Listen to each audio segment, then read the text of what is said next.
आज बहुत ही अच्छा अवसर है हम सब लोगों के समक्ष। अभी जिनके लिए कई प्रकार के विशेषण भी प्रयोग हुए, अर्जुन तिवारी अस्मी जी माँ शारदा की नगरी मेहर से आते हैं और एक बहुत ही सुंदर काव्य संग्रह उनके माध्यम से साहित्य जगत को आज प्राप्त हुआ। लोकार्पित हम सब ने मिलकर के उस कृति को किया और इस अवसर पर ये और अधिक सौभाग्य का विषय बना कि हमारे मध्य परम श्रद्धेय R.K. पांडे जी उपस्थित हैं। आंग्ल भाषा के वो बहुत अच्छे प्रशिक्षक हैं।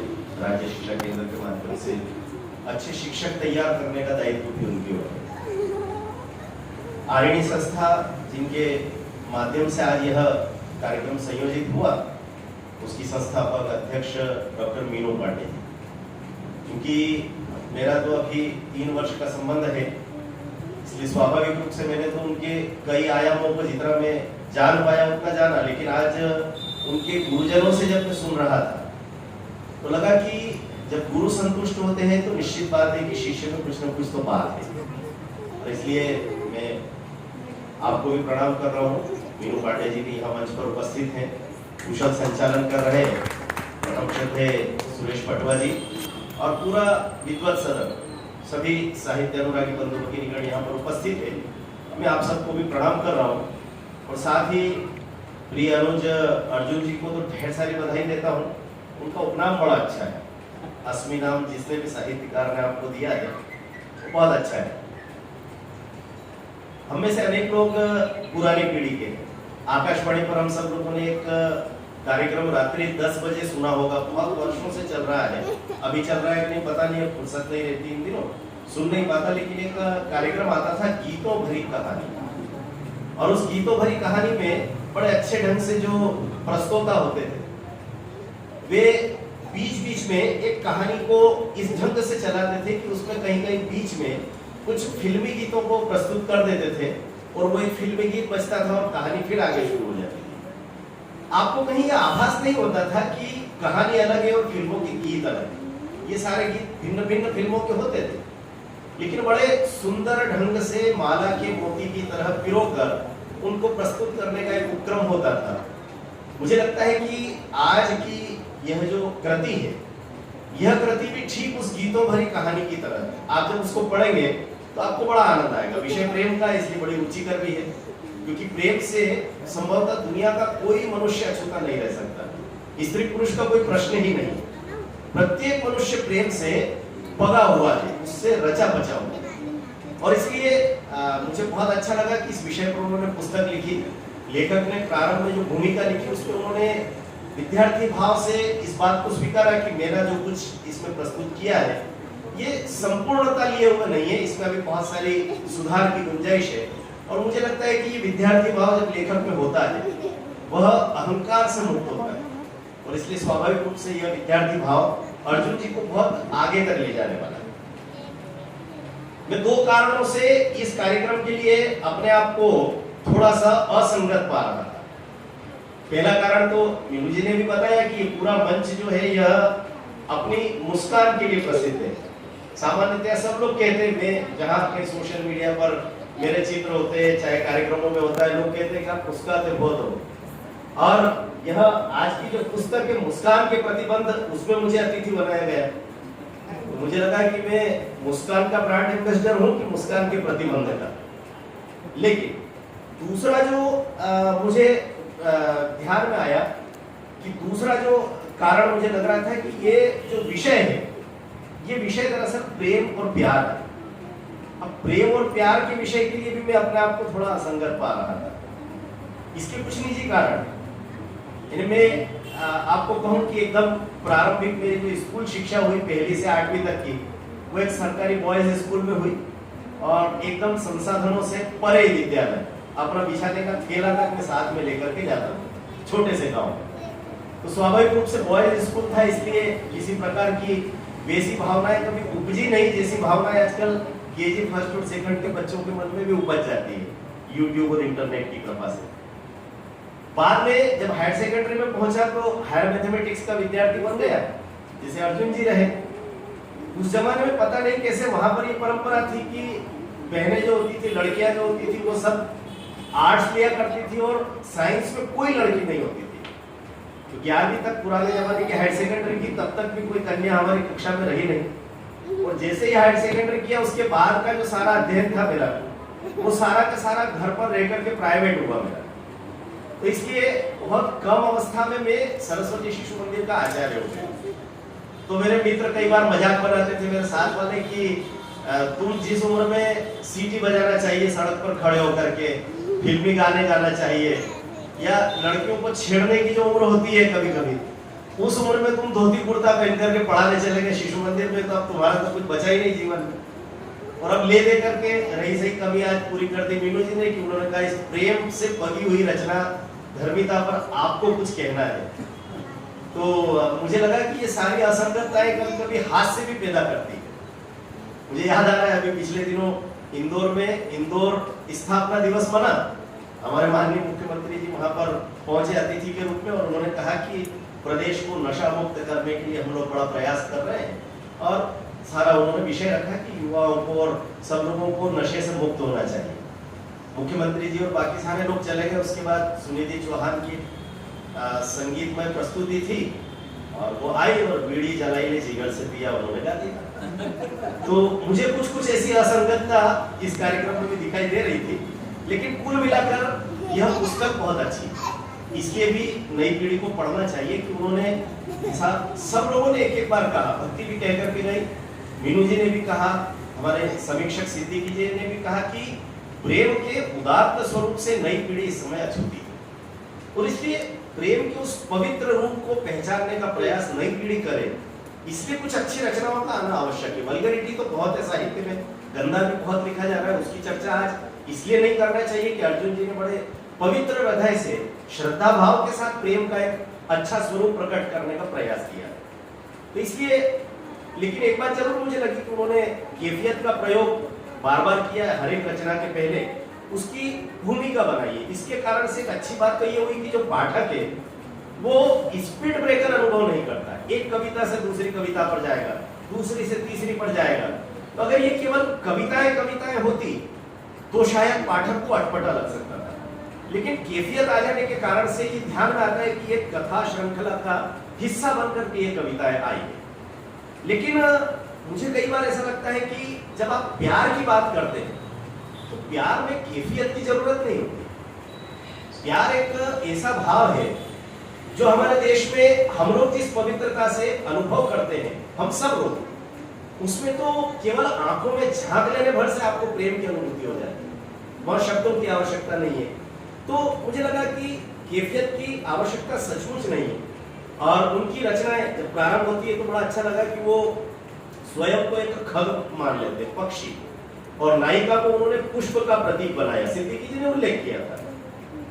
और वहां पर आकर के एक पंक्ति अस्मी जी लिखते हैं, वो लिखते हैं कि मेरा मस्तक ये श्रद्धा से नीचा हो। बहुत सुंदर पंक्ति है। आप देखिए कि प्रेम क्या मांगता है। प्रेम और प्यार केवल और केवल समर्पण मांगता है, उसके बगैर प्रेम का उदात्त स्वरूप आपको दिखाई नहीं देता। ये जो सर नीचा करने की बात है, ये वास्तव में एक नायक के सर्वस्व समर्पण का संकेत है नायिका के सामने। और इसलिए मुझे लगता है कि भारतीय मनीषा का जो प्यार है, भारतीय चेतना से युक्त जो प्यार है, वो सबसे पहले ये सर्वस्व समर्पण मांगता है। अन्यथा इस समर्पण के अभाव में जब प्यार किया जाता है, प्रेम किया जाता है, तो फिर वहां श्रद्धा नहीं होती। ये अर्जुन लिख रहा है कि मैं अपना मस्तक तुम्हारे सामने झुका रहा हूं, और जहां पर ये भारतीय अस्मिता का प्यार नहीं होता, वहां पर फिर अपनी प्रेमिका को 35 टुकड़ों में काट कर फिर फ्रीज में रख दिया जाता। और इसलिए इस प्रेम और उस प्रेम के अंतर को हमको समझना पड़ेगा। इस देश की बेटियों को भी समझना पड़ेगा कि सचमुच प्रेम कहाँ है। और इसलिए कई बार मैं अनुभव करता हूं कि आखिरकार ये बेटियां 35 टुकड़ों में बट क्यों रही है। मुझे तो एक ही कारण समझ में आता है, बटवा जी की 36 गुण मिलाने की परंपरा से जब आप दूर जाएंगे, आपके 35 टुकड़े होना तय है। आपको इस परंपरा से जुड़े रहना पड़ेगा। यहाँ पर आपके विवाह की एक निश्चित मर्यादा है, और इसलिए मर्यादाओं को तार तार जब किया जाता है तो उसके परिणाम दुखद होते हैं। लेकिन बात यहाँ पर हो रही है श्रद्धा की, तो एक बड़ा अच्छा प्रसंग मुझे प्राचीन काव्य का याद आया। हिंदी साहित्य का नहीं है, वो है मूलतः उड़िया साहित्य का। हुआ यूं कि जय गोविंद जब लिखा जा रहा था तो उसके गीत गोविंद जब लिखा जा रहा था तो उसके लेखन की प्रक्रिया जब संपन्न हो रही थी, उसके रचनाकार कृष्ण और राधा के उदात्त प्रेम को अपनी रचना में लिख रहे थे। अब एक स्थान पर आकर के रचनाकार अटक गए, कलम थरथराने लगी और लगा कि पूरा शरीर ताप से युक्त है। उन्होंने कहा मैं स्नान करके आता हूं, उसके बाद इसको लिखूंगा। मैं जो लिखना चाहता हूं वह लिखने की हिम्मत मुझे नहीं होती। स्वाभाविक रूप से परंपरा से हम अपने ईश्वर के प्रति एक श्रद्धा का भाव रखते हैं। वो चले गए। जब वापस लौट करके आए तो पत्नी ने कहा कि वो आए थे जिनको तुमने भेजा था। मैंने भेजा था? मैंने तो किसी को नहीं भेजा। कौन आए थे? कहीं कोई सांवला सा बिल्कुल कम उम्र का युवा आया था और उसने कहा कि पंडित जी ने मुझे भेजा है और ये कह करके भेजा है कि गीत गोविंद का एक पद तुम लिख करके चले जाओ। मैंने उसको कह दिया कि ये ताड़पत्र पड़े हुए हैं, इस पर लिख दो। वो आया और उसने लिख दिया। गीत गोविंद का रचनाकार इस बात को कह रहा है कि जिस बात को लिखने की हिम्मत मैं नहीं जुटा पा रहा था, उस बात को खुद कन्हैया आकर के लिख करके, और लिखा क्या था? सबसे अच्छी बात, उस पद में जो प्रेम प्रसंग का विवरण है, ये भारत के उस उदात्त प्रेम को प्रकट करता है।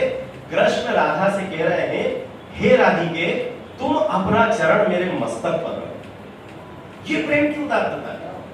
ये कृष्ण का भक्त नहीं लिख पा रहा था, लेकिन खुद कृष्ण ने आकर के लिख दिया। और इसलिए कई बार मुझे लगता है कि ये जो प्रेम की जो उदात्त परंपरा है, इस परंपरा को उन्होंने रेखांकित तो किया, लेकिन अनायास मैं देखता हूं कि कई बार मुझे कुछ हिंदी साहित्य के अच्छे रचनाकार भी याद आ रहे हैं, जो वो जब कहते हैं कि गल पड़े हैं हिम हृदय के, दुष्यंत याद आ गए जिस संग्रहालय में हम बैठे थे। अर्जुन जी ने जब कहा तो हो गई है पीर पर्वत सी पिघलनी चाहिए, इस हिमालय से कोई गंगा निकलनी चाहिए। ये पीर कोई भी पीर हो सकती है, ये उस विरह की पीर भी हो सकती है जो अर्जुन अनुभव कर रहे हैं, लेकिन इस पीर का पर्वत जब पिघलता है, हिमालय जब पिघलता है, तो वहां से केवल और केवल प्रेम की गंगा निकलती है। और उस प्रेम की गंगा का काव्य ये हमारा काव्य। लेकिन ये थोड़ा सा ध्यान में आता है उस लोगों को जिसका संकेत हुआ कि प्रेम की अभिव्यक्ति के लिए नायक और नायिका दोनों ही मौन है, दोनों एक दूसरे से मुखर होने की अपेक्षा कर रहे हैं, या तो तुम पहले कह दो या तुम पहले कह दो। भटवाजी भी कह रहे थे ना, और भी लोगों ने कहा कि इन दिनों जो प्यार है वो तो 1 सेकंड लगता है। आई लव यू कहा, आई लव यू कहा, प्रेम हो गया। लेकिन ये उस प्रकार का प्रेम नहीं। और इसलिए उस प्रेम को मैं जब देख रहा था कि आखिरकार ये कैसा प्रेम है जिसमें अस्मी जी कह रहे हैं, तो वो अस्मी जी दरअसल प्रतीक्षा कर रहे हैं। मुझे बाद में ध्यान में आया कि अस्मी का उपनाम अस्मी रखा गया। अभी आपने हालांकि उसको विस्तार देकर के अ, स, म, ई 4 हिस्सों में बांटा।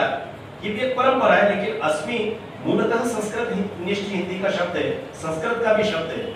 उसके केवल 2 पर्याय निकलते। पहला पर्याय होता है कठोर। अस्मी का एक अर्थ आप संस्कृत कोश में, हिंदी कोश में देखेंगे तो वहां पर उसका एक अर्थ तो निकलता है कठोर, और दूसरा निकलता है स्वाभिमान, अपने आत्मसम्मान का रक्षण करने का।